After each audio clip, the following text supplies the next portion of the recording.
Vous avez la parole. J'entendais au début de ce débat mon confrère déclarer qu'une société issue des Lumières écarterait le racisme comme on enlève une poussière au revers de son veston. Naïveté ou aveuglement, je ne sais pas comment expliquer un optimisme aussi forcené, mais je sais en revanche que mon confrère se trompe. Les chiffres sont d'ailleurs là pour démontrer que les choses ne s'arrangent pas. Un tiers des Français s'annoncent aujourd'hui racistes. Seulement 32% des Français déclarent qu'ils dénonceraient un acte raciste.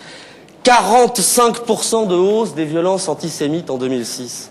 Ce n'est pas le portrait d'une société qui se guérit de son racisme, c'est au contraire le portrait d'une société que le racisme gangrène chaque jour un peu plus. Alors bien sûr, les formes du racisme aujourd'hui, elles ont changé. Aujourd'hui, le racisme avance masqué. Aujourd'hui, ce n'est plus dehors salbico, c'est vous reprendrez bien un petit peu de soupe au cochon, mon cher Farid? Ah, vous mangez pas de cochon, mon cher Farid, c'est dommage. Va falloir aller vous taper un couscous au Maroc.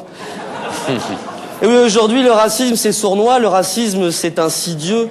Aujourd'hui, dans la loi, tout au moins, tout le monde a les mêmes droits, mais pourtant, qu'il s'agisse de chercher un logement, qu'il s'agisse de chercher un travail, ou plus légèrement de rentrer en boîte de nuit, il vaut mieux être blanc, même tordu, que black, même d'équerre.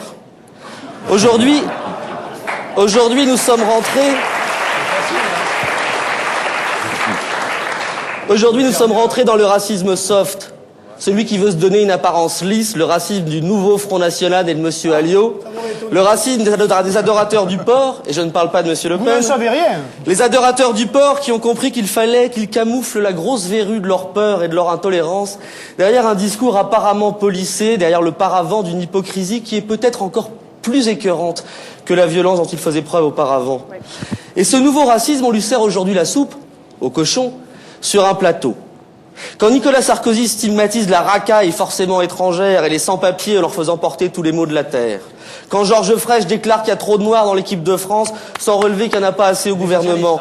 Quand Pascal Sevran... Mais je n'ai pas dit que vous aviez le privilège de la bêtise, monsieur. Quand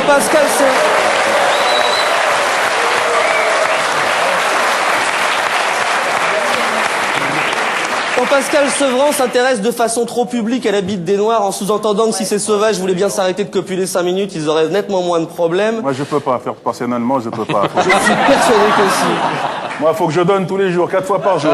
Je peux pas. Quand tous ces hommes publics tiennent ce type de propos, ils font naître une idée. C'est que le racisme est une opinion comme une autre.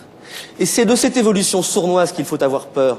Car si nous n'y prenons garde, cette évolution, elle nous ramènera, monsieur, vers la barbarie. Merci, maître.